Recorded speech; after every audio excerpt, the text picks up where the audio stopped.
So Michael, you're asking if I know how successful the Styx have been at raising cubs.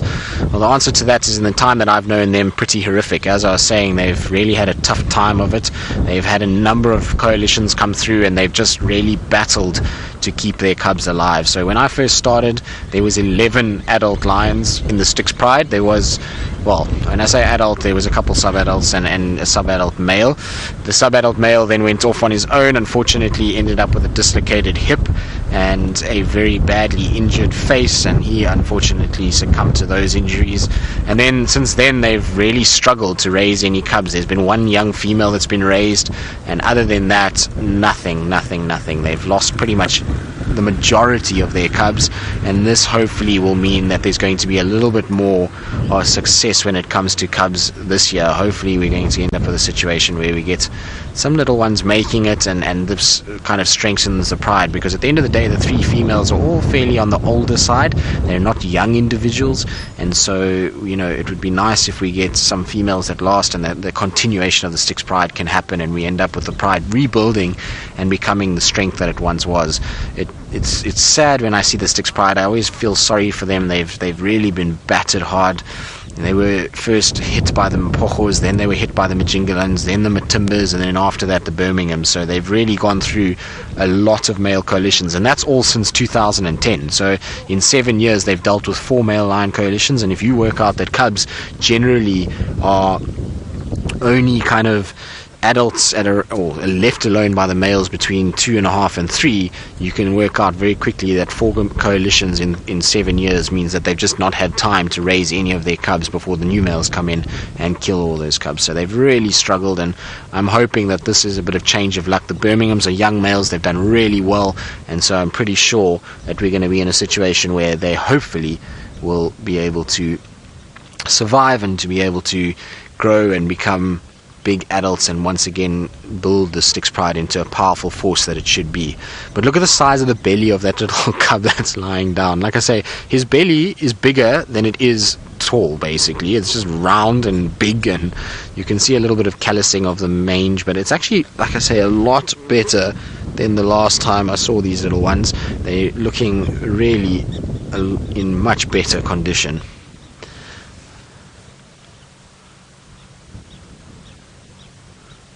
Stevie, the only part of the prey that they don't go after is bones that are too big for them.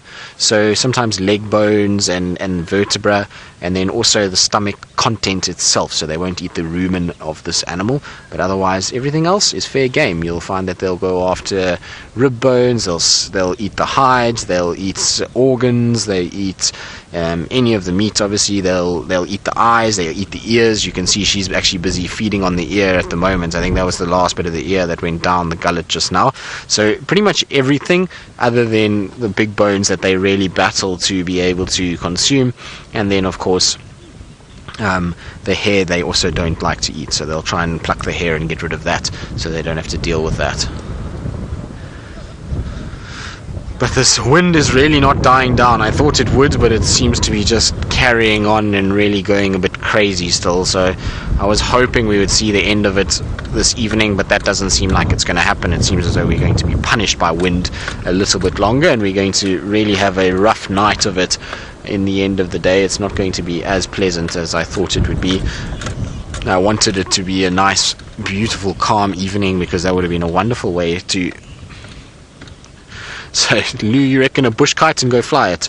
I reckon. Either that, or imagine trying to fly a vulture. That would be quite crazy. So you wouldn't want to add anything to a vulture and try and follow them, because they are moving around all over the place at the moment. We're seeing them kind of jumping around and flying in, and the speed at which they move when the wind takes them is quite incredible. So forget a bush kite, let's have a bush vulture that we can operate, or better yet, a drone would be quite cool. And a drone would have been a very cool way to have watched what was going on. So hopefully at some stage soon we'll unleash the drone again. But here comes a vulture. Look at this, how cool is that? And it's going to just slowly float upwards, and then it will open the wings and slow right down and land. There we go. Not the softest of landing, that particular one, and in fact it even landed on a small branch that I thought might fall. Imagine if one of these lions got a branch to the head. That would certainly not impress them at all, given that they can't get to those vultures. But I'm also watching very carefully for one of them that's about to defecate, because I feel like these lions are in danger of being defecated on by vultures. And I can assure you, I've seen somebody being defecated on by a vulture. It is not a funny experience. It is a lot that comes out of a vulture's back end and causes quite a big mess. So if I was a lion, I would be very careful where I was sitting right now. They're right in the firing line for these vultures at the moment, and hopefully they'll be okay and they won't end up with a situation where they're going to end up with some, well, the proverbial egg on the face, as they say. Is that one fallen asleep on the carcass? It looks like it has. Looks like there's a little one that's decided to have a little nap on the carcass.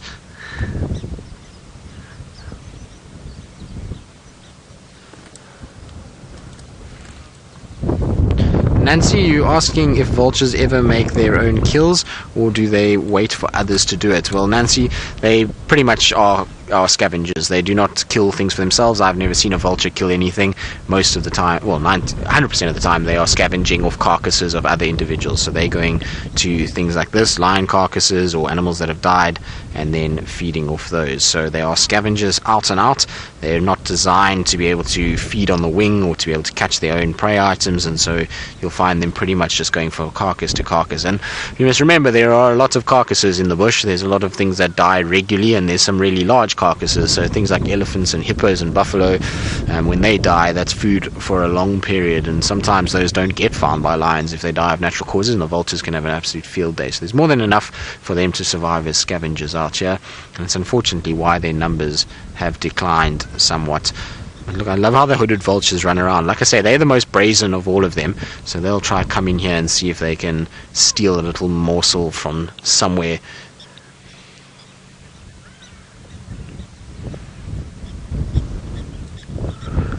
I wonder if the lion that's behind the termite mound is about to give this vulture a big surprise, because it's slowly but surely heading towards the termite mound where our little lion is tucked away, and I don't know if that vulture has seen that lion. But it'll be funny if it doesn't go see that lion and that lion comes bursting around and chasing them off.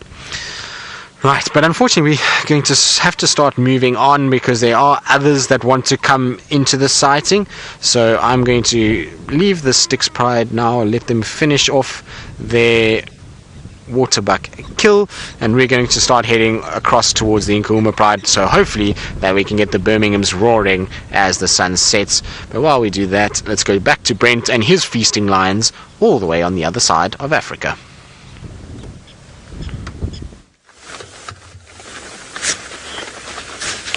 Well, I think there's not much left, and we still haven't quite managed to work out what the Angamas are munching upon. Just from what was around here this morning, I think it's probably a young zebra, but they are really getting stuck in there. And you can hear the pitter-patter of rain on the roof. It's still raining, so we're sitting nice and dry, just the one side open at the moment. The rain coming in from the northwest of us.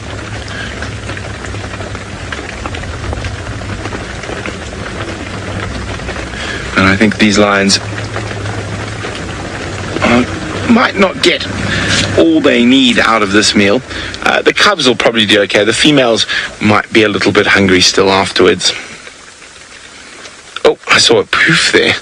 Maybe it was a young wildebeest, one of the lost souls that run around the Mara going, meh, meh, meh.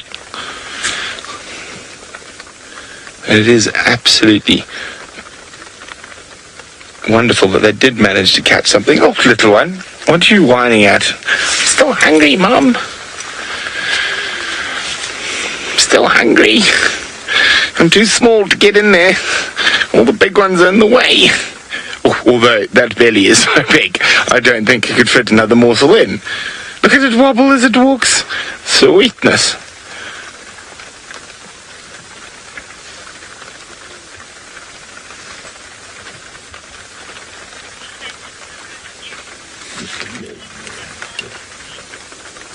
Lots and lots of growling and growling.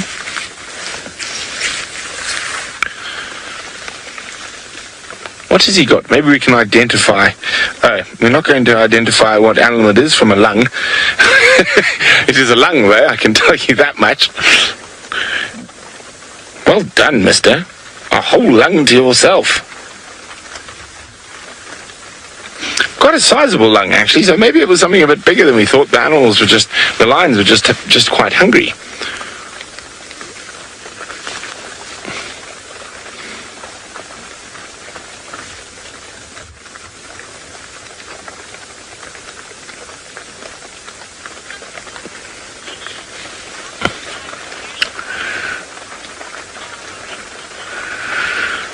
Alicia's wondering how many lion cubs are in a single litter.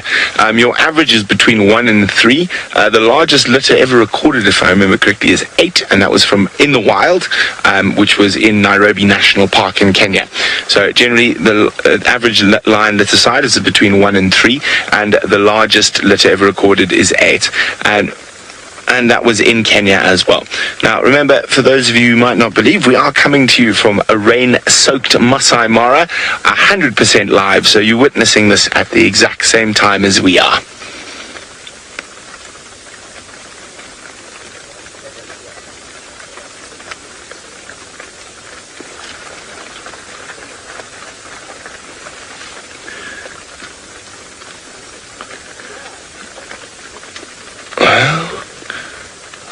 Really wonder what that is.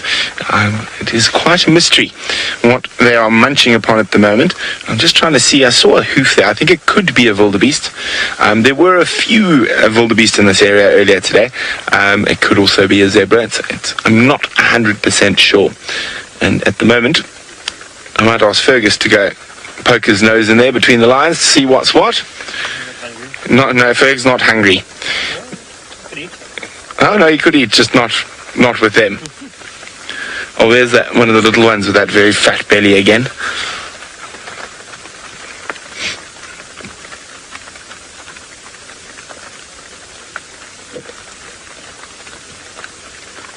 Oh, fatty, trying to get in there.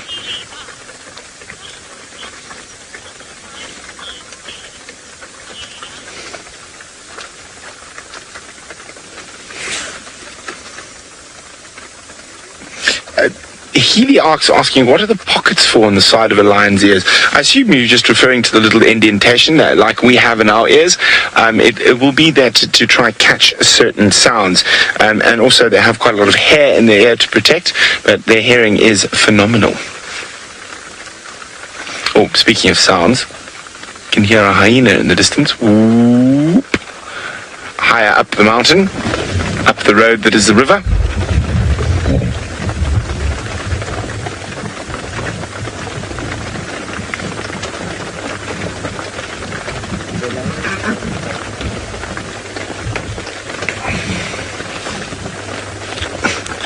Oh, there's a little boy. As I said, there's at least one, and probably a few more. As I said, I haven't spent as much time with this pride as the other presenters.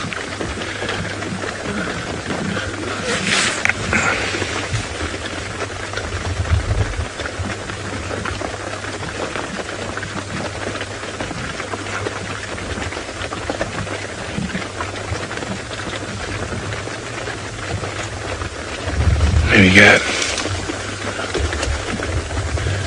Now, normally they would struggle to catch something in grass this short, but that massive storm that was here a little bit earlier, that obviously aided them.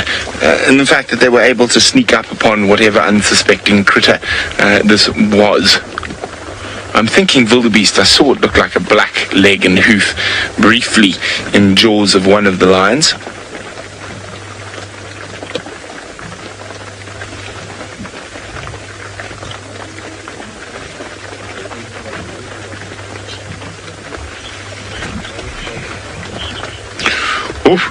CJ is now asking me quite a difficult question. CJ is wondering, what is my favorite pride? And CJ, oh, that is so difficult. I think, oh, you're putting me on the spot now, CJ. I think in the triangle itself, my favorite pride is the Salt Lake Pride. But what about the Purungat Pride? So the Purungat Pride is definitely one of my favorites. They operate on both sides of the river, around Purungat Bridge, Lookout Hill. I think, and I spent a lot of time with them. I've got a soft spot for the Salas Pride. I like the Ronkai Pride. Oh, I like the Ridge Pride. I like the Paradise Pride. Now, a lot of you are going to probably disagree with me about who my favorite male coalition of lions is. I know a lot of you are probably going, Musketeers, Musketeers, Musketeers. And I go, bah, humbug, Musketeers. I'm a Billashaka man. So I think those 6 male lions are going to be absolutely fantastic. So that's my favorite coalition of male lions, the 6 young male lions that are spending a lot of time around the marsh. What have you spotted, Lady Lion? I need to duck down from my seat. What is out there? She's got quite a little bit of intent. Let me see, where are my binoculars now? It could be a hyena wandering in. It could be potential prey. Ooh, hyena's making lots of noise. Ooh. I'm not sure what she's seen. I can't see anything.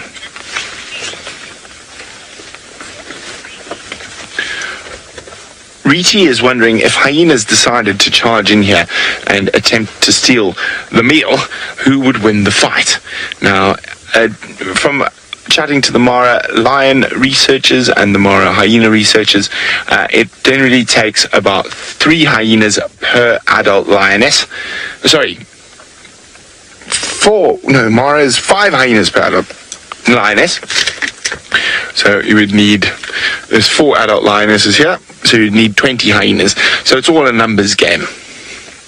And with a kill that's probably like this, with very little left, and with all the cubs around, they might just abandon it from a safety point of view for the youngsters.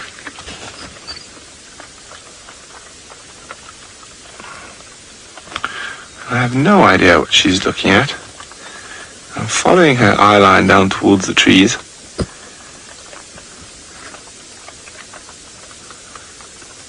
And I can't see anything apart from trees, some grass.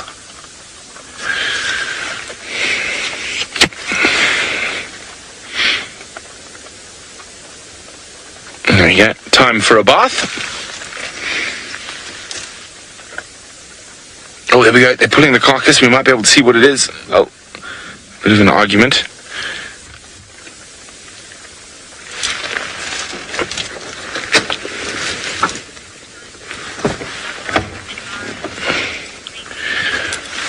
Riti's wondering if there's a size difference between the lions and the Mara and Juma. I would say a very, very minimal one. I'd say the lions here are stockier, probably heavier, but not necessarily taller. Oh, is it a wildebeest? No, it's a pig. It's a warthog. Is it a warthog? You can just see a schnoz. I think what looks to be a warthog schnoz. Yeah, it's a warthog. Oh, big male warthog as well. I mean, that's why it's such a hefty set of lungs inside him. That is a massive male warthog.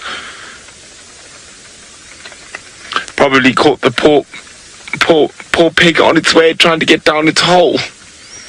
When it was raining, he wanted to go home.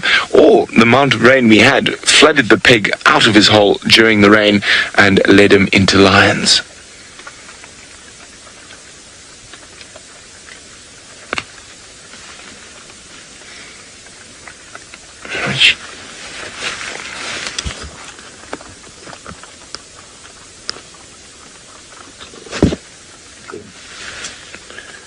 One lioness, she stopped looking again, but she keeps looking up. Have another quick scan with my binoculars. There's some elephants in the distance, that's about it. And quite a long way away. Yeah, she's looking again. Maybe she's hearing something. Now, while we're sitting in the rain, I did hear some, what sounded to be male lions roaring off in that direction. Who knows, maybe they're on their way up here.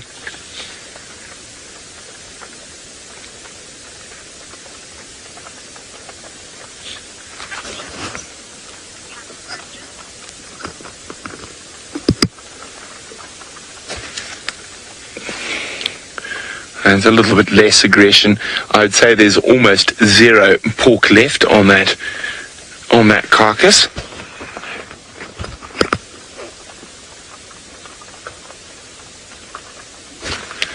And they have managed to completely eat the whole pig. Now, it seems to be a very, very much a lion evening. Tristan's been with the Styx. I've been with the Angamas after the rain. And it sounds like Tristan's on his way to yet more lions. Well, I was thinking I might head towards the Birmingham boys and Nkumas because I would love to hear the whole pride roaring, and I have a funny feeling that the Birminghams might roar. It's a long shot and maybe it won't happen, but well, I think it will be worth a try. The Styx are all but finished that waterbuck, and like I said, there's other people that wanted to come in and have a look, so we did spend a decent amount of time there and it was really nice to see them, but we have to give some of the others a chance as well. That's the nice thing about being out here, is that we all help each other and that makes life a lot easier. So we'll go and have a little quick look at the Nkuhuma Pride and hope that the Birminghams roar and that the rest of the Pride joins in. It'll be something wonderful to listen to them all going at the same time. I'm just going to let one of the vehicles come past, and so it's another one of our good friends, which is Davy from Elephant Plains, and I haven't seen Davy in a long time.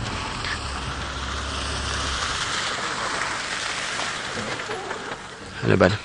Yeah. I'll see you later. Cool, cheers, bud. Good to see you again, bud. Yeah, I'll chat to you soon. So, like I say, nice to see Davy again. I haven't seen him in so long, and he's one of my good friends out here, so always nice to catch up with the guys. Eric the Poet, he wanted to know how the Styx Pride got their ancient Greek name. Well, basically there's a section on Mala Mala called Styx, or a farm that's called Styx. Why it was called Styx in the first place, I'm not quite sure. It seems as though all the farms, what we deem as farms, but let's say sections of the Sabi Sands, all of them have these really old school names. So we've got Ravenscourt and Sparta and Styx and Toulon and what else have we got? Ottawa, Alascott, Wallingford. So there's all these older names around here. Gowrie is another one. So that's where it comes from. It's just an area on Mala Mala that they got the name Styx, and there's no river system or anything like that that's caused them to get it. It's just the way things have worked, an area that they inhabited, and like I say, they all were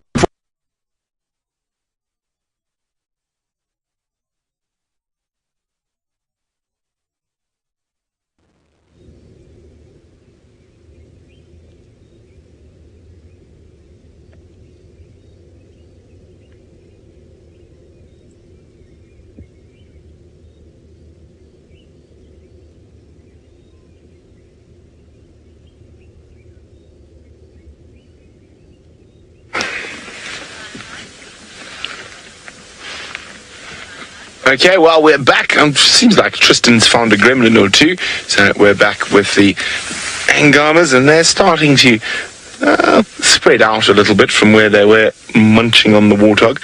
Some of those cubs are absolutely filthy at the moment, covered in blood, guts, and gore, and in need of a good wash from Mum.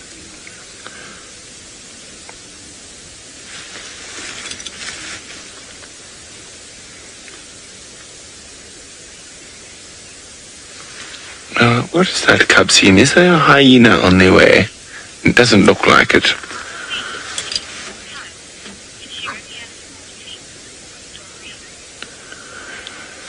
Dory is wondering, how can a lioness feed 8 cubs if she's only got 4 teats? Well, it's all about competition, so there would have been great competition between the cubs. And one must remember the other thing about lions, being the only truly social cat, they also practice allo sucking, so other members of the pride would have suckled her, if they had babies, would also suckle her youngsters. So that is one of the reasons you often find a lot of cubs of the same age in the pride. A lot of the females are on a similar estrus cycle, and of course that makes it much easier for them to raise their young when they all sort of have cubs around the same time, and all of them are lactating, so they can share the milk load, so to speak.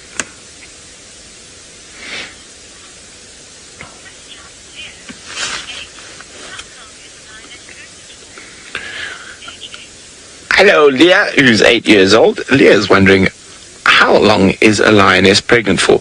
They have a very short gestation period, Leah, which is the fancy word for saying pregnant, and it's between 90 and 110 days, so very, very short, about 3 months. So it is a third. My maths is horrible there. A third of what a human's gestation period is.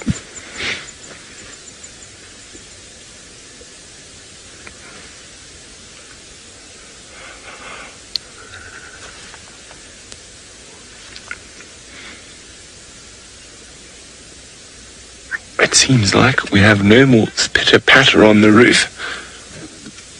Oof.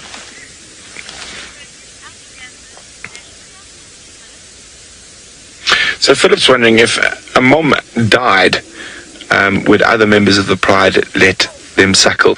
They would, Philip. That's why I said it's lions will suckle their young and others young, so it's not uncommon for if a female dies for one of the other members of her pride to take up the suckling. What do you want, little monster? Ow! Do you do? Ow! It is one of my favourite sounds. Nothing quite like little contact calls of cubs.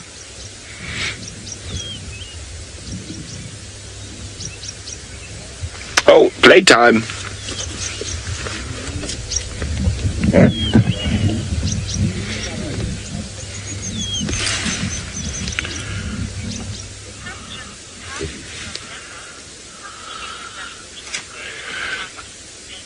Hi, Carsten in Denmark. Carsten's wondering how much I think that warthog weighed.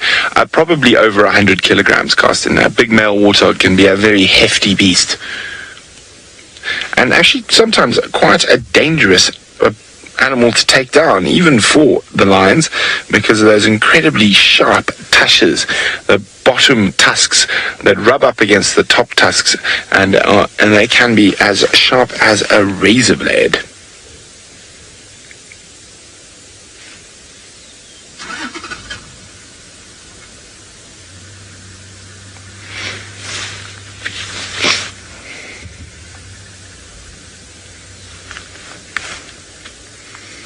But as you can see, a little bit less arguing going on at the moment, a little bit more friendly than they were when we first arrived.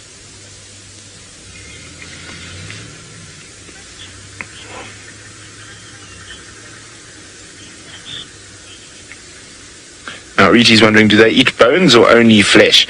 They'll eat both, and gristle and everything in between, and they will eat the smaller bones. Of course, certain bones will be too big, especially some of the thicker leg bones, and some of the vertebra will be too thick even for the lions to crush. But of course, we've always got the hyenas coming in afterwards, who might make short work of said bones.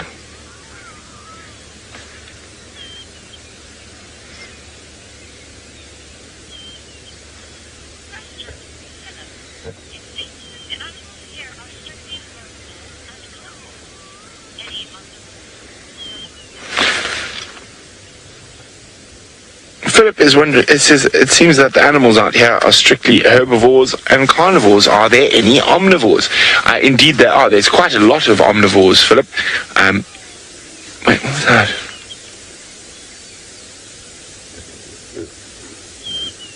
Thought I heard a jackal in the distance. But little things like genets, civets, mongoose are omnivores, baboons, monkeys, and we've got, what, 3 species, well, 1 species of baboon, 3 species of monkey, possibly in the Mara. What other omnivores can I think of offhand? Polecats. Yeah, so there are quite a few omnivores, but out of your bigger species, things are generally one or the other.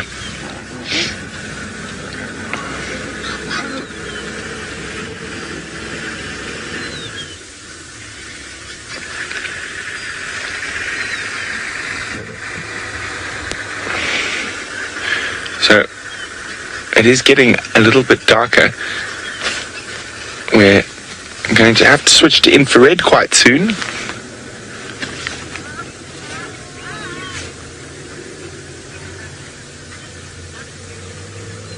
So while Fergus plays with lights and gets our camera ready for after dark, let's go across to Tristan, who's still on his way to the Nkuhumas.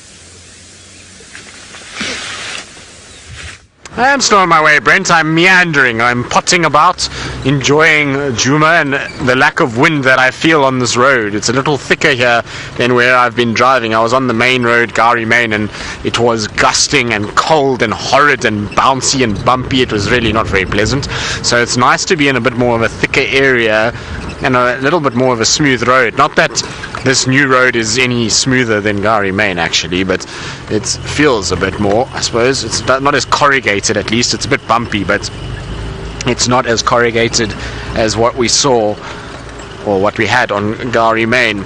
But it's amazing how quickly the light is fading tonight. We had sort of beautiful sunshine, and then all of a sudden it's just gotten dark quite quickly, and you can see there's a few ominous clouds still sticking around. So it was separating, and now it seems to have been coming back together again. So not ideal, but I suppose it would be nice for a bit of rain though tonight, wouldn't it? Just to spruce things up a little bit and get everything starting to green up again. It's very dry in this area. This grass is turning almost a translucent white color now, rather than a yellow, drab, wintry color. Senzo, are you okay there? So Senzo, I saw, was fiddling with the aerial, and Senzo and I once had an accident with an aerial while we were driving along. So I was driving and I hit a bump as Senzo was trying to put the aerial down when he first started, and it pinched his thumb. And was it your thumb or your forefinger? It was your pinky finger, that's right, and it's made a nice nasty little gash on Senzo's thumb. So now I'm always careful if I see Senzo looking at the aerial or antenna to ask if I need to stop, but apparently all is good and we are fine, we don't have to worry. But that was not the finest moment from the two of us, but we've since worked that one out and been able to communicate a little bit better as to what's going on. But I always enjoy driving this road. It's got such a beautiful view of the Drakensberg Mountains off to the western side, and often you get nice sort of views of the mountains and the sunset, and it's a very pleasant road to drive. And we know that Shadow often spends time here, so I like driving it just for that reason, is in case I get lucky and bump into her. It's for no other reason really, it's just to hope that I bump into Shadow in this area. It's always nice to find her, and the thing is that I haven't seen the cub in so long that I would like to see the little cub with her. Apparently it's doing fine. I spoke to somebody, who was it? I don't remember, that saw the cub about 3-4 days ago.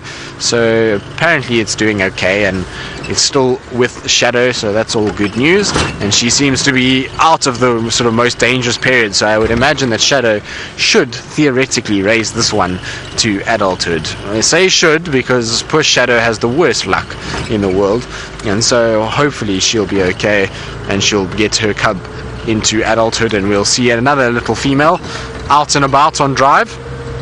I wonder how relaxed she is now. The last time I saw her, much better, and was fairly chilled with us actually. Didn't worry too much about us, and certainly didn't go too far and didn't run. It was a little bit nervous by itself, but it wasn't too bad once it was with Mom. So hopefully it will start to settle down as it's getting older and feeling a little bit braver and a little bit more kind of confident in itself. But alas, no sign of her, no tracks, no...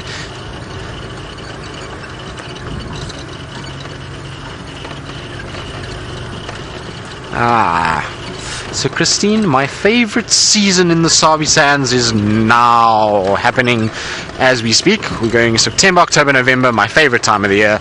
And the reason why is we come out of this cold winter, which I'm not a fan of cold. I like hot weather, and the hotter the better, really. And so I'm happy with the hot weather, and also we go out of cold, dry, drab, brown, sort of dusty into life-filled, beautiful greens, lots of baby animals everywhere, lots of migratory birds, and I love that transition from one to the other. So now is my favorite time, from winter to summer. So this little short spring and the first little bit of summer is definitely for me the best time in the bush. It's amazing to watch everything just rejuvenate and come back to life after being sucked dry by the baking sun of winter and the dryness, and you see all things thriving in those summer conditions. And so I love that sort of process that happens, and watching it unfold, and watching these trees start to bud and flowers start to form, and just a complete sort of difference in what you're used to. That's my favorite part about this time of the year. And like I say, there's lots of interesting things that arrive and things that you get excited about because you haven't seen them in 6 months. So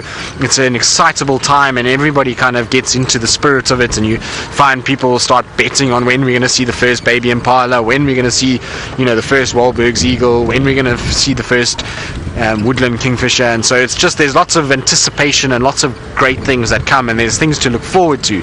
I know a lot of other people love the winter times because generally the game viewing is better, and yes, it is.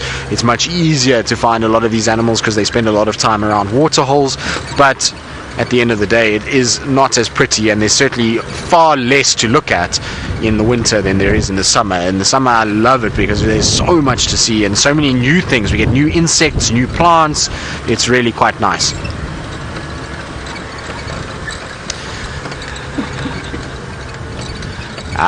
Patty, you're wondering what date I think the first rains are going to come, and have the crew started betting? Well, I had a bet with Sebastian.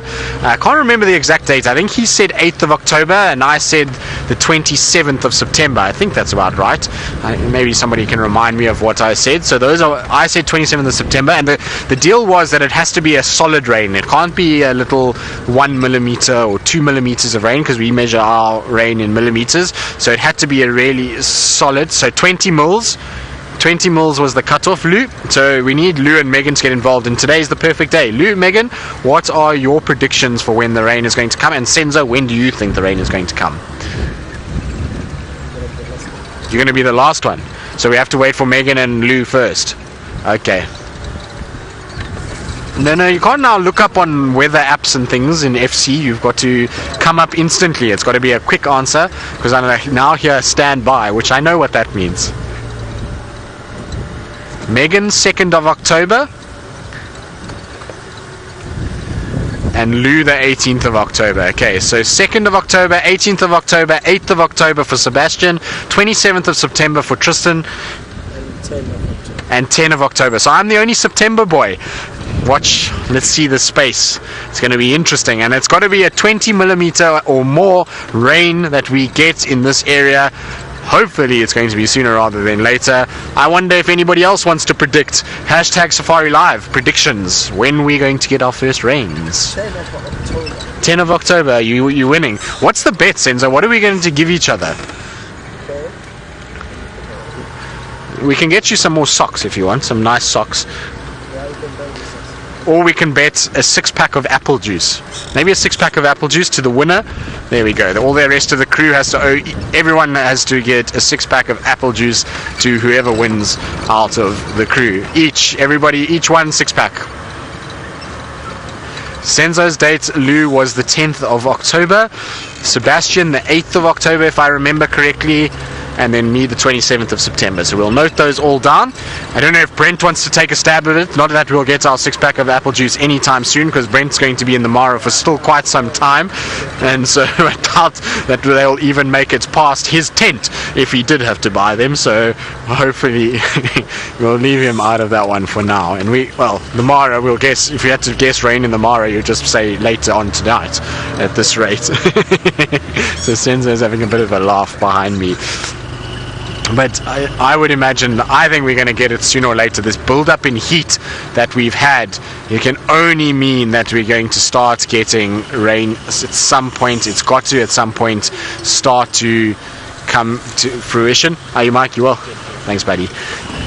So it's going to at some point have to break, and the heat has to give way to some sort of rain. And if it's anything like last year, we had that rainstorm of about 20 mils just at the end of September, and that's going to put the little cat amongst the pigeons and make me, well, a apple juice rich man. So let's see how we go. And it's of course is closest to the date, and the interesting part about it is all the others have gone very close together. Jason, you 29th of September. Jason, you with me. We're on the right path here. We're going to be the winners in this particular situation. I'm sure of it. We're going to be the ones that are going to get this right. Now, the nice thing is that the Nkuhuma Pride seems to all be head up. Francis, you say 1st of October. Francis, I don't know. It's going to be interesting to see who's going to be right. I think a lot of you have gone in October too close together, because now you don't give yourself any room for winning, because at least with me, if it's slightly earlier in September, I've got it all to myself. Nobody else is going to have anything to do with me if it's earlier in September. And if it's in even early October, I'm pretty close as well. I think Megan's probably the closest to me at this stage. The interesting thing, in Nkuhuma Pride, every single one has got head up at the moment, so they all are awake. There's a bit of yawning from Amber Eyes, which I think means we're about to go on a bit of a march. I see Mfumo in the background is starting to yawn. His head is up, so I reckon we're going to start sort of moving shortly. The problem is that we're right up against the boundary, and so the chances of us keeping up with them, there's Tinyo has now popped up his head in the background. You see one of the lionesses moving. Here we go. So I think we've arrived just at the right time to see our lionesses start going on the prowl. The problem is, like I say, if they head in this, they are already heading the way that I thought they were going to, and that's the wrong way for us. They will cross within the next 10 minutes if they go the way they're going, and Amber Eyes typically in front, taking them from this area and heading southwards. And we know there were some impalas around. Hello, girls. Are you coming to say hello? You can see they're just drifting right in front, not perturbed by us at all. And typical to see these two first moving. It's always Amber Eyes and the younger female that tend to go first. So I think this is the youngest female with the suckle marks in front of me. I might be wrong. I'm just trying to see. No, it's not. Sorry, it's not the youngest female. The youngest female will come fairly shortly. There she is. She's at the back over there, the one that's busy grooming her back. You can see the milk underneath and her teats, so the suckle marks. So that's the youngest female that generally follows Amber Eyes. So as soon as Amber Eyes moves, but she looks like she's stalking something. Look at her posture. Amber Eyes has gone into a stalk posture. Look at her, the way that she's walking. She's head down, lowering that head, looking forward. I wonder if she's spotted something. Nope, now she's going to go to the toilet. Even if she has spotted something, the bush calls and nature calls, and she's got to quickly go to the toilet and make sure that she just gets that out of the way before any serious hunting takes place. Oh no, back down we go. Here comes the other two.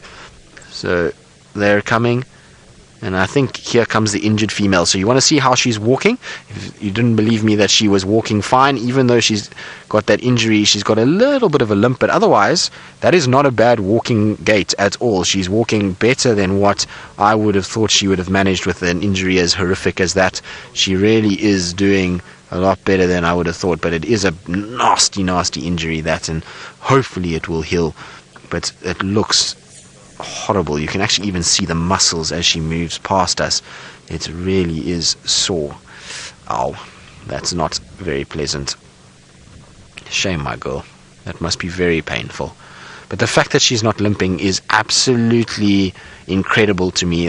Imagine how strong and how resilient they are to be able to walk with a wound like that and not even have any stiffness. Remember, she's been lying down all day, and yet no stiffness in that walk at all. It's absolutely phenomenal. I don't understand how these animals deal with it. Like I say, if that was a human, you would be man down, woman down. You would be in serious pain and not very happy about life at all. So it's pretty incredible that they're managing to, well, she's managing to walk the way she is at the moment. The good thing, though, the saving grace for us today, and hopefully why the lions will stay here on Juma, is that the wind is now shifted and it's coming from a southeasterly direction. So lions like to walk into the wind. They don't like to walk with the wind blowing over their shoulder. So I don't think they're going to go to Arethusa. I think they might start cutting back towards Juma to the central parts, which is fantastic news for us. So hopefully they're going to head that direction. I see all the cubs are up now. They're all starting to approach us. The males are still lingering at the back and are busy grooming, but it's this time of the day that things are going to start happening, and we're going to start to see the Nkuhuma Pride starting to get going. And I hope that they start hunting that buffalo herd. I haven't gotten any more updates on the buffalo herd. I'm not sure where they are and what they're doing, but I'm pretty sure this pride is hungry. They're looking for food. The females are fairly skinny. Even the cubs or sub-adults are skinny. They had a meal last night. It must have been a very small meal, and the boys must have stolen most of what was going on.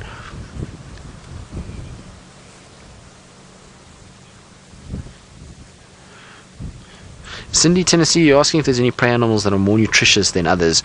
Well, most of the prey animals that have really big layers of fat are good for them. So zebras, funny enough, have really thick yellow fat, and that's highly nutritious for lions. So that's a good one to go after.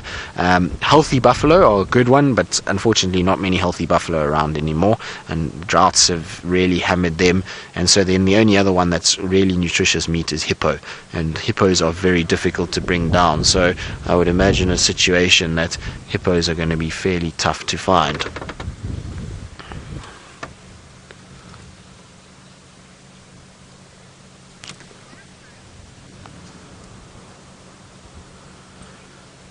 Toby, you're asking if one of the lionesses has been mating. You thought you saw bite marks on the back of her neck. Well, Toby, I also noticed the same thing with Amber Eyes. Does look like she has a few bite marks on the back of her neck, so I think maybe she has, and maybe that's why we've got two of the Birminghams with us at the moment.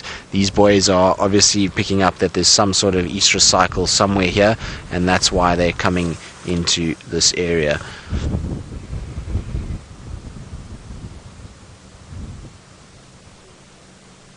But she definitely does have some signs, but you can see they are mobile again, and they're definitely spotting something to the south of us.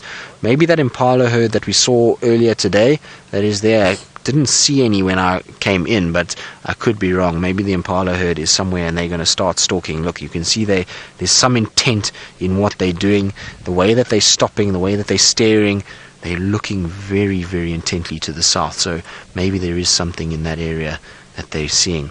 We're going to stay here because I want the boys to come walking past and meandering past us. They will eventually. As soon as those females walk like this, the boys generally are not far behind and coming and looking and giving the attention that they need. So I'm pretty sure we're going to end up with the boys coming this way.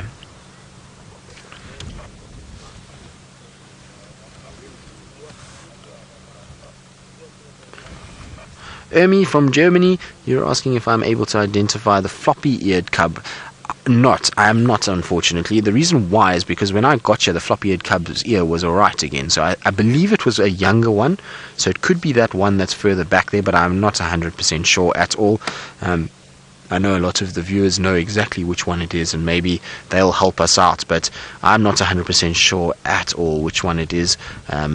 It was before my time that it had the floppy ear, and I only got to see the Nkuma Pride once I came to Safari Live. Remember when they had these small cubs and that ear was floppy? This pride was only on Juma. They didn't move off Juma, and we saw very little of them at Simbamili. It's only once I got here that they started to go to Simbamili all the time. So I'm not 100% sure which one is the floppy-eared cub. Maybe some of you guys can help us as to exactly which one. I have an idea. Maybe is the one at the back there. There's one right behind a stump. That one that's sitting at the back, it might be that one, but I'm not 100% sure. Is it the floppy-eared one? Is that the one with the amber eyes? Maybe somebody can help us and let me know what they think as to whether it's the one with the amber-colored eyes or if it isn't.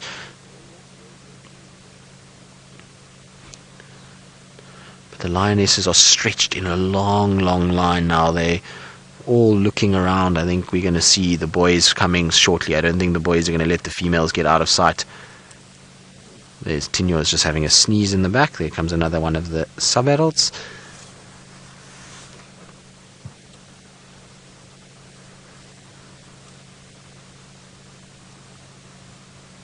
Pretty amazing to be in such close proximity to them and just watching them filing past.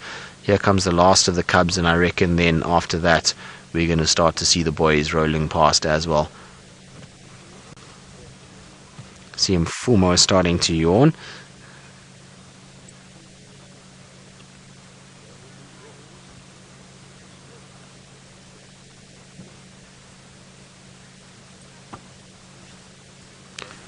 Mega Man, you're asking when were lions habituated to humans, as in when did they not attack humans, and what tactics were used to get them that way? Well, Mega Man is quite simple. When we stopped hunting them. So as soon as we had a situation where we weren't hunting lions anymore and we weren't killing them, stealing food from them, because people actually used to chase them off their carcasses and steal from them. So as soon as we stopped doing that, then you'll find that they started to relax already around those situations. It also took probably a lot of time when they had food that you'd park far away, watch them, observe them, and slowly but surely they got used to the vehicles and used to us. Remember that lions inherently don't just attack people. They don't come running at people and killing them. Even back in the day, it was only because people hunted them and people hurt them that they were aggressive. Otherwise, they would have been absolutely fine, and it would have been a situation that we wouldn't have had to worry about them. But they learned behavior that they had to defend themselves and protect themselves, and once they've eaten somebody, the meat, then obviously they can taste that, and they know that we are then a soft target. We're slow, we're not very fast, we're soft, we don't have sharp teeth, we don't have sharp claws, we don't have horns, and so we're an easy target for lions, and that's why they would have come after us and would have ended up chasing people and eating them. But they inherently are scared of people, and most of the time they'll move away from you. And so over time now in these reserve areas, because we haven't hunted them, because we haven't gone after them, they've now become very relaxed around the vehicles, and they've learned as cubs to see vehicles, and that's it. Now we're going to follow this Nkuhuma Pride. They are heading south quite quickly now, and the boys, I'm surprised, haven't gotten up to move yet. They're still busy with their grooming, and it is windy and cold, and it's the perfect conditions for hunting. But I believe the Mara is also dark and stormy, and I'm sure the lions are going to have a field day that side.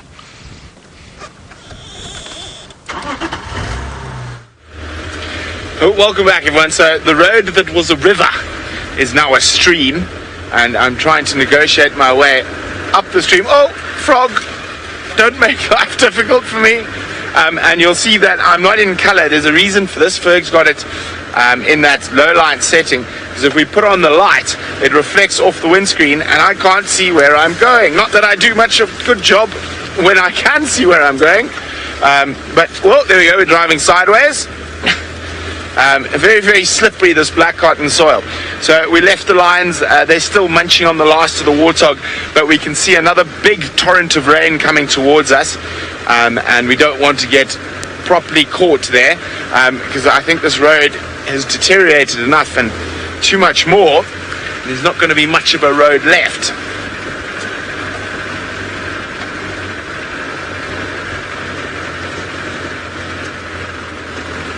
Oh, it's a very good question from Aiden, who's 6 years old. Aiden would like to know if the animals get caught, or if it rains too much, can the animals get caught in the mud? Now, Aiden, you would think that, but that actually happens when it doesn't rain enough.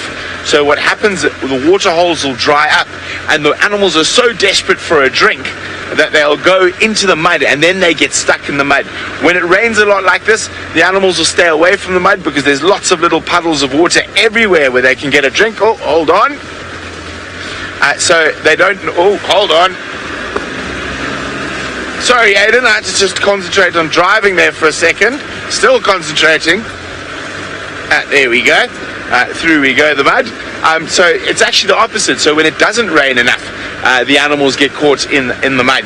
But when it rains like this, there's lots of little puddles for them to drink everywhere. So it's better. Ooh, we've got a soft spot coming up. Is everyone holding on? Oh, it wasn't that bad.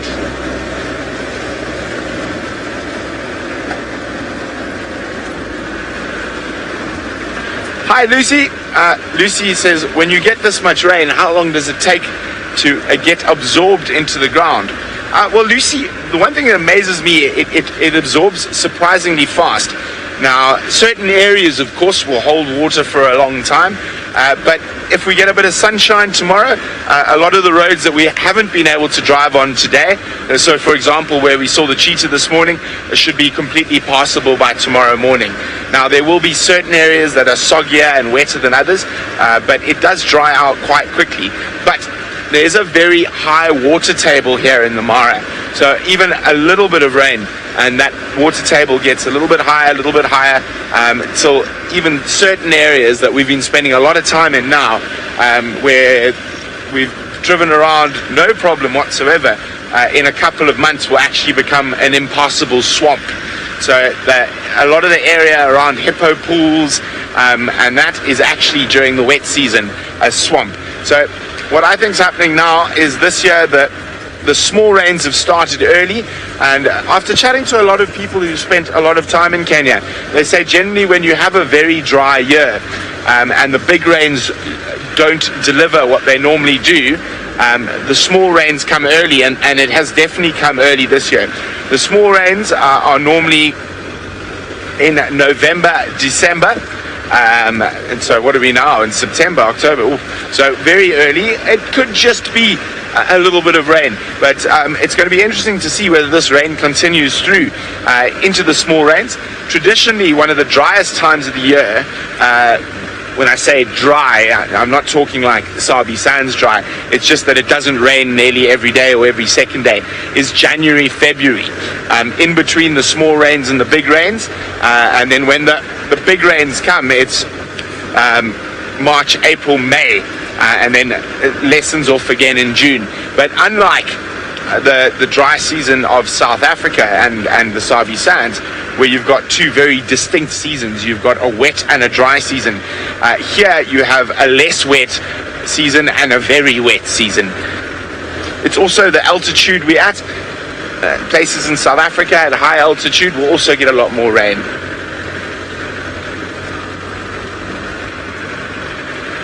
Hi Tanis in Canada. She says, is it steamy in the vehicle? Well, Tanis, we've got quite a lot of gaps that we've opened up, so not steamy, but yes, it can get very steamy, especially when there's three of us sitting inside the vehicle for a really long time. I think the other night, Craig and I sat for nearly 3.5 hours in the rain. It just didn't stop, and then it did get quite steamy. We had to sort of occasionally open in to let a bit of air. You couldn't actually see through the windscreen. It misted up. Okay.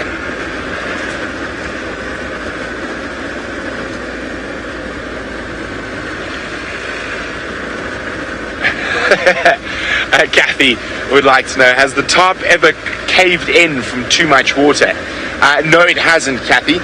The only reason it hasn't is because we keep an eye on it, and as soon as we see it starting to sag, we'll push it over.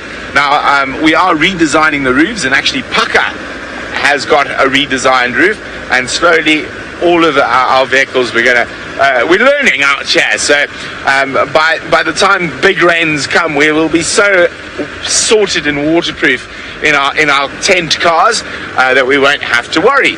But Tristan is on a lion roll this evening, and he's now at his third different lion sighting.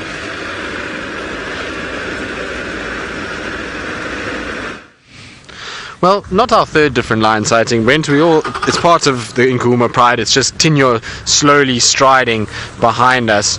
So he's just moving, and Mfumo is just past us as well. So we're going to try and keep up with the boys as they move and follow the Nkuma Pride. Unfortunately, the Nkuma Pride has gone quite a long way from where we are already. So it's going to be interesting to see how quickly the boys catch up. But they are seriously moving quite fast now. Everybody's mobile and everybody's up and going. I think the Nkuma Pride probably is going to cross into Arathusa before our drive finishes, but at least the boys are up, and I wonder if this is not going to drag them a little bit. I'm hoping a little bit more to the east. I'm really hoping that they end up in a situation where they do go towards the east, but at this stage it looks like they're heading straight towards Triple M and going to cross over. There's Mfumo just using the facilities, as they say, so he's having a little bit of a chance to go to the toilet, as majestic as a male lion can look when going for a squatting toilet break.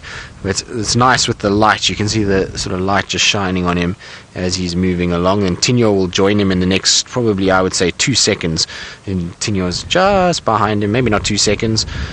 Let's see.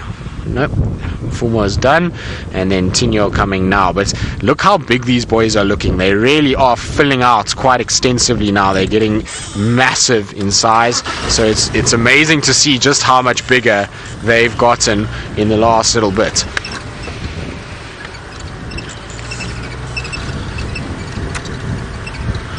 just want to keep my lights off.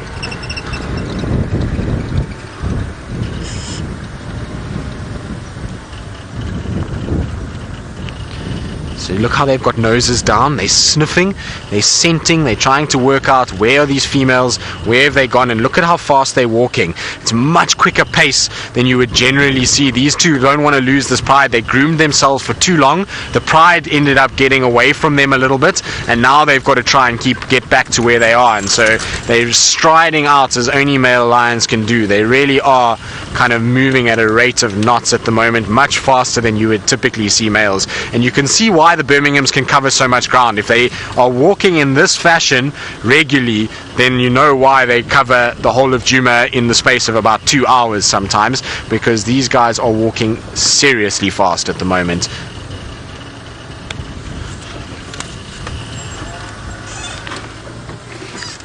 Right, so I'm going to just turn off my lights because I don't want to blind the other vehicles, and our lights are very powerful, so just going to turn those off while I'm sort of driving towards other cars. But I believe the Mara unfortunately is about to be driven by another big rainstorm, so I think they're going to be out for the rest of it. So you're with me for the last 20 odd minutes as we follow this pride around and try and see where they're going to go, but we really are very close to Triple M. We're going to cross in the next, I would say, 10 minutes at least, is probably, well, at the most, should I say, at the least in the next 5 minutes. The way these boys are walking, it will be 5 minutes and we'll be over and across on the other side. I'm just going to try and quickly get through here and try and keep up with them. So they're just off on my left hand side.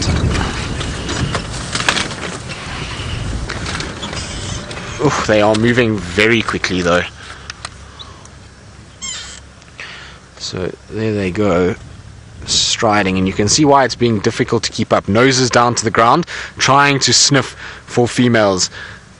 It's amazing how these two spend so much time with the Nkuhuma pride as opposed to Nena and Nsuku. They tend to really like the Nkuma pride, so it's been interesting to watch these two in comparison to the others and see how these guys have gone about things. But I think the Nkuma pride has already crossed, judging by the number of lights I see up ahead of me on the road, and that's the road not far from where we are. There's a number of different lights that are here, so I think these guys are about to cross the main road at the moment. So we're just going to have to stand by and watch them go over and into Arathusa in the next, I would say, not even 2 minutes at this rate.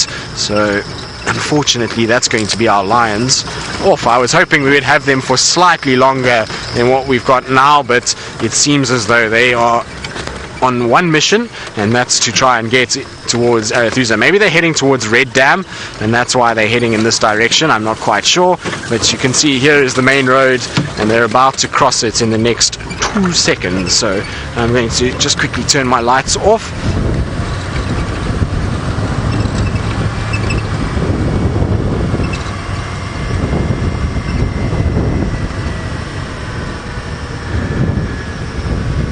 Paula, you say male lions always make you think of the movie The Lion, the Witch and the Wardrobe. They do, don't they? They are a bit like Aslan, so they look very similar in that regard, and especially big male lions when they've got these big sort of manes on them. They are beautiful. So you can see Tinyo is now leading the charge. He's now gone up front and Mfumo behind him, but they're going to cross this road in, I would say, like I said, 2 seconds maybe. They're going to be over and through into Arathusa, and that's going to be the last that we see of them, unfortunately, for maybe a day or two. We know that the Nkuma pride, once they go in here, often spend 2 or 3 days on this side of the world, and it's a pity those buffalo didn't make more noise that brought them along this way. So we've got to turn our lights off as they cross over because I don't want to blind the guys in front of me. I'm just going to pull off to the side so we can still see them as they go over.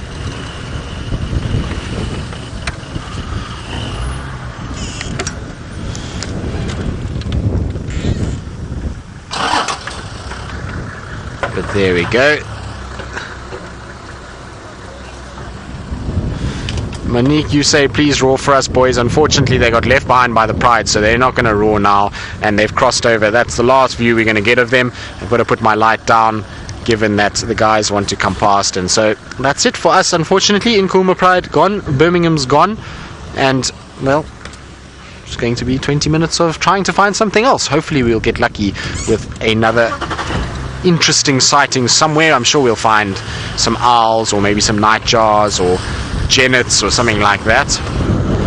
But these guys are going to struggle to follow them where they've gone now, and it's not a very pleasant place where they've crossed. Lots of zebra wood in there, which is very bad for one's tires, so they're going to have a really tough time of it over the next little bit.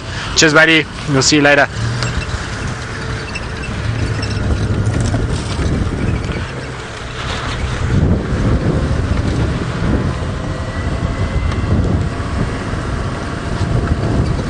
Aiden, who's 14 years old. Aiden, you're asking if I've ever seen a lion kicked out of his pride or moved out of his pride. Yes, I have. I've seen a number of different young males being kicked out. I've seen the Styx young male, the Solala young males, Southern Pride males, Hilda's Rock males, Charleston males. So a number of different young individuals that have been kicked out. How are you doing? You well? Very well, thank you. Sorry. Good.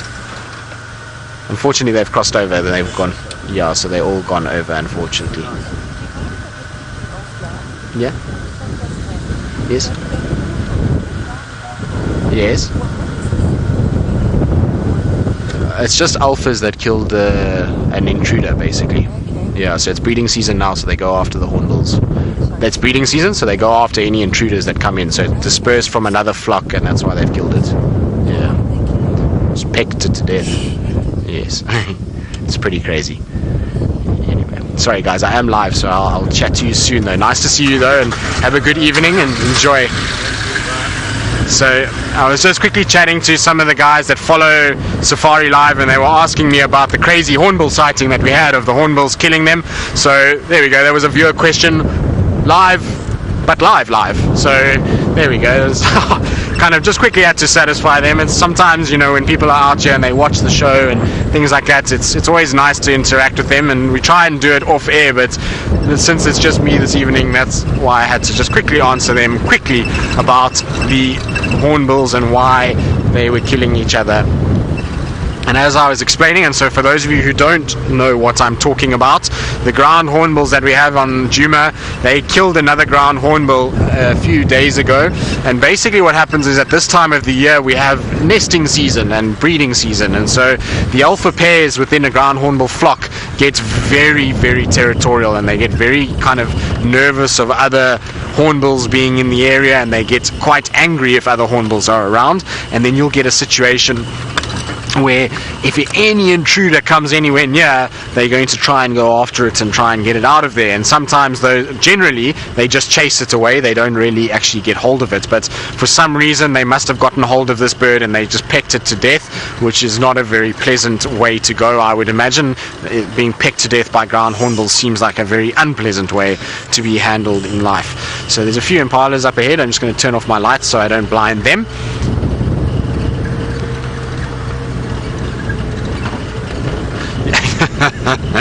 So Lou is saying yes, now it's much more pleasant to have it sitting in our freezer at the camp, because unfortunately the researchers wanted it and they haven't been able to come fetch it. So it's now a situation where I've told all the staff not to touch the hornbill that is sitting in the freezer, and everyone's a bit grossed out by this hornbill. It is in plastic bags, you can't even see it, you can't see anything of it, but they wanted to be able to do a bit of DNA testing to be able to check out what's going on. So I do apologize, crew, that I have shoved a dead hornbill in our freezer. I'm very sorry. It will be removed tomorrow morning, I promise. They're coming to fetch it tomorrow, and everything can be right in the world as it goes. So we have to label it, so just in case anybody got the wrong idea and thought it was something else. So it's been labeled Hamid Harry, unfortunately. That's what we decided to call that hornbill that died. Given the circumstances, I thought Hamid Harry was quite an apt name, which was Lou's name. Lou actually came up with that name, so well done, Lou. Lou's got a very wicked sense of humor sometimes, so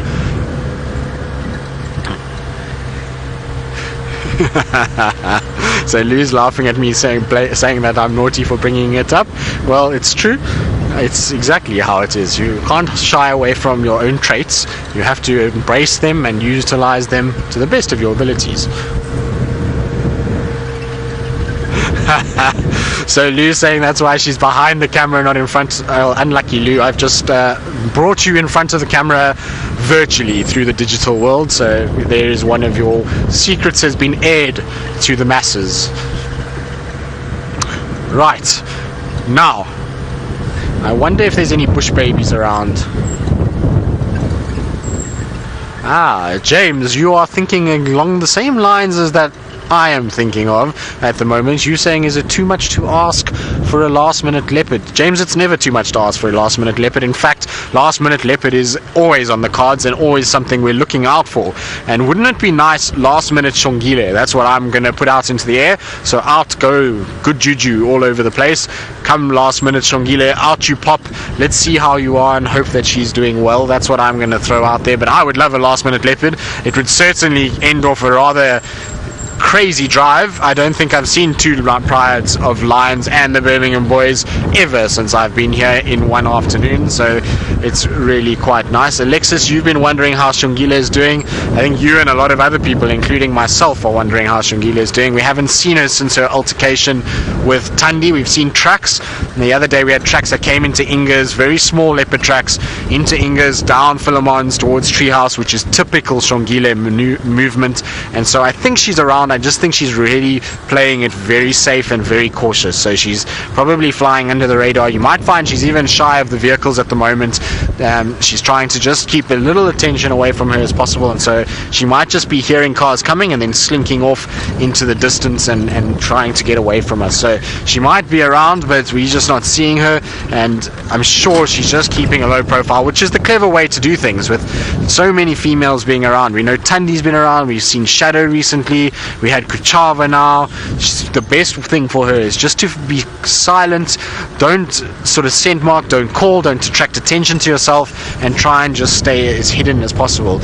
Also, a lot of people are saying, you know, a month is a long time since we've seen her, but you must remember that we went, I think it was almost 6 or 8 weeks that we went without seeing Shongile the one time. She does kind of move around. I know none of the other lodges have seen her, which is strange because generally she used to go into Little Gowrie and they used to see her there, and we used to get the odd update about her on that side, but you never know, maybe she's gone up into Buffels Hook and went that way. Remember, the female tracks that we've been seeing have been around the northern area, so maybe she went up into Buffels Hook and is just lying low there. So I'm not too worried about her. I think she's still around. I think she's okay. I think she's just being very smart about what's going on and trying to stay as hidden as possible over the next little bit, which is the way she's going to survive. If she is to survive out here and she is to forge away and to become a territorial individual around Juma, she's going to have to be very smart about it, and she's going to have to keep a low profile and try and just stay under the radar until she gets big enough at around sort of 2.5 years to start forging her own way and find a territory.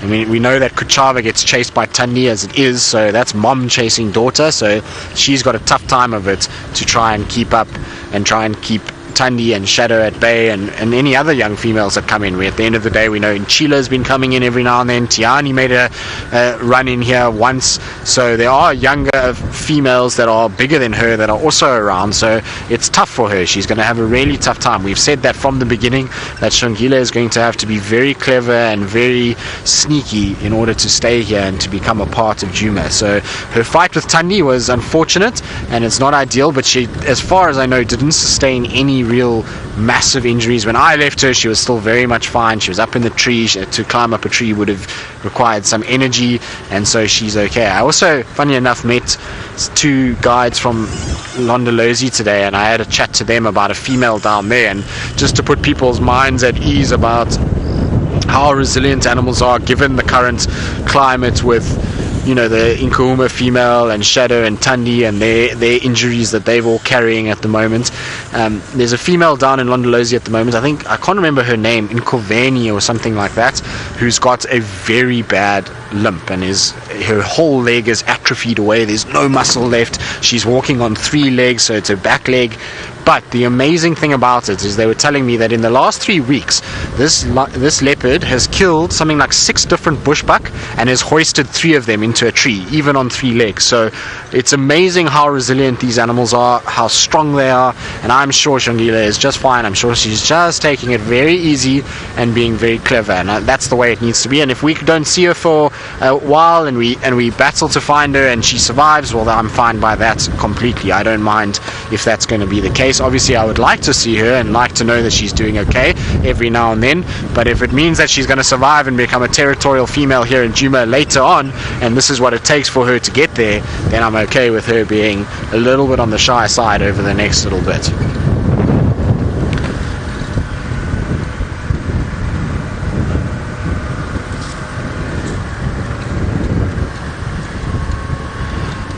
Mrs. Zero, you're saying if I could be an animal for a day, which one would I choose?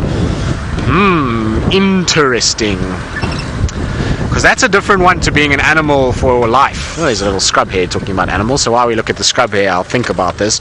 Because if you were going to be an animal for life, then I think I would be an elephant, given that they live a nice long life, they roam around, very little to worry about other than people, and it would be, you can go swimming, you can go and break big trees down, and you have a really quite an easy life.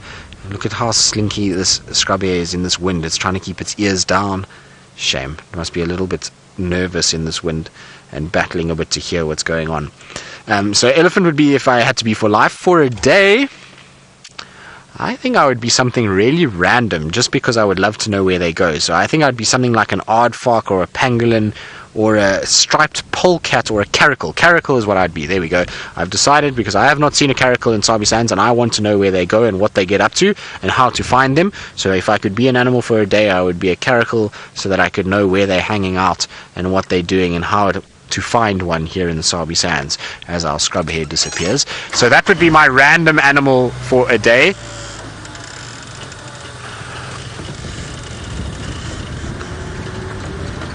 Zona, you say, how often do we see caracals on the night drive? Zona, the answer to that is, in my case, never.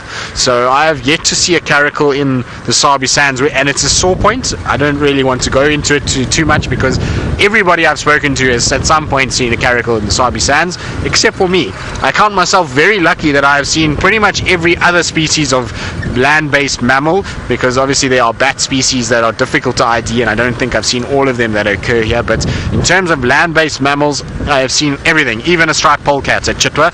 So that is something that pretty much 90% of the guides here in the Sabi Sands have not seen.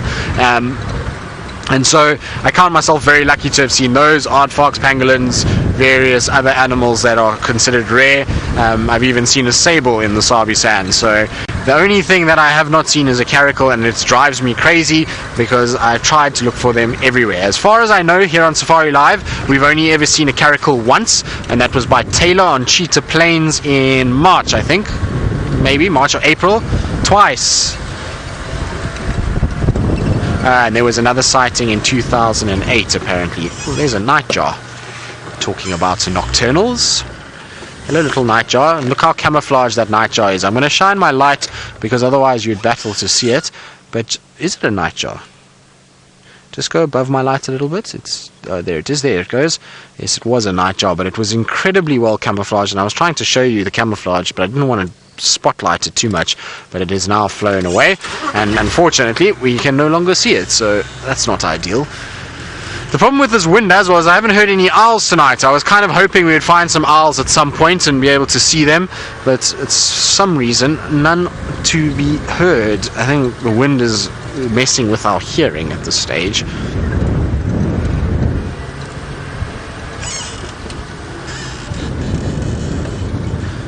Graham, you're saying, have I gotten into my new book yet?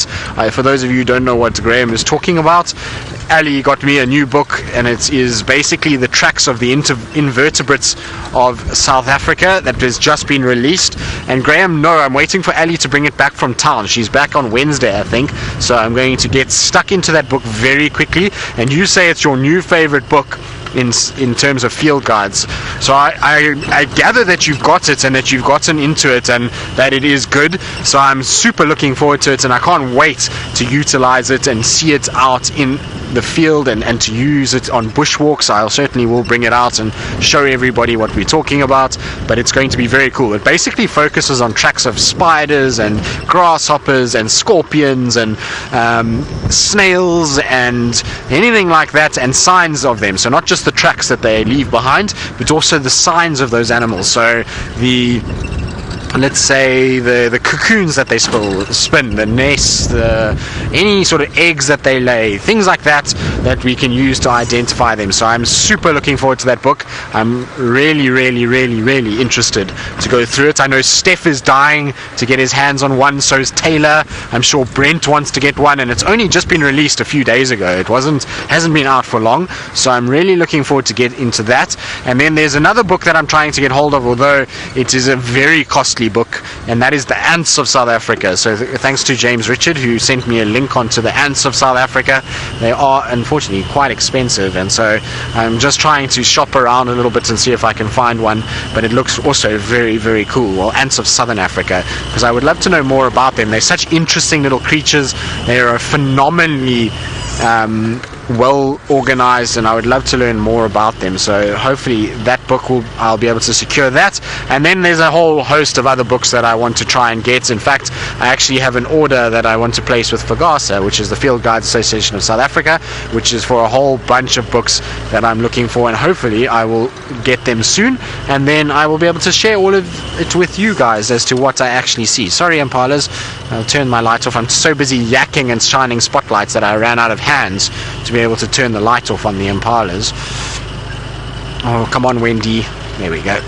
So Wendy's LED light sometimes decides not to work, and if I turn Wendy's light on, then my monitor over here goes off, and then you have to kind of fiddle a little bit, and eventually it gets right. So I don't know what's going on with the electrics. It's something to do with the fuse causes that problem, so I have to kind of replace the fuse every now and then, which is a bit odd, but anyway, that's okay.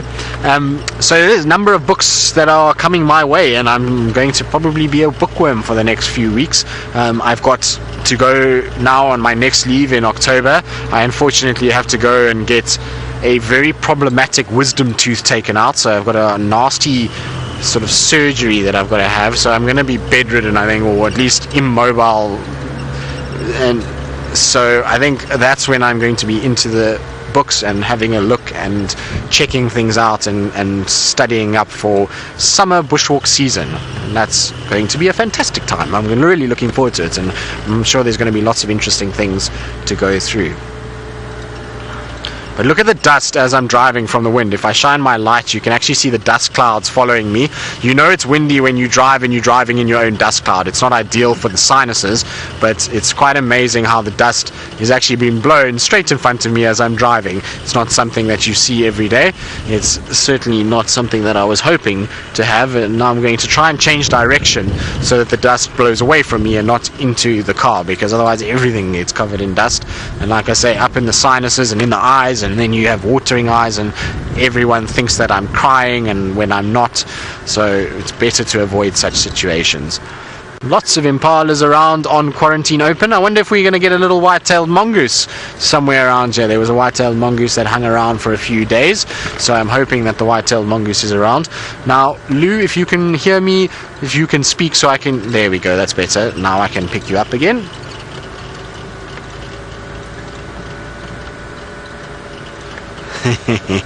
So Paula, your daughter, I don't know what her name is, but she wants us to find a snail because she thinks snails are cute.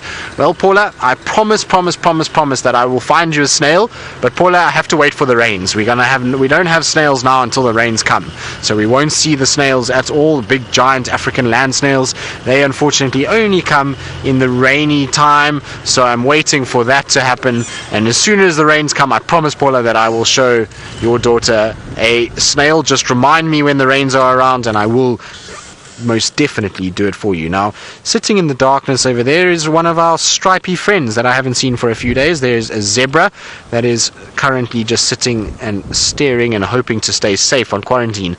Interesting though, it's all by itself. It's the only zebra that we have on quarantine at the moment that I can see, so it must be a male that's just distributed out. Now I'm trying not to shine too much light on it, and because we were with the lions for a while and we've been live, we haven't been able to put on my infrared light, so I don't want to shine on it for too long, but I thought you would be all interested to see a little zebra. It's always nice to see the zebras of Juma and to see them up on quarantine.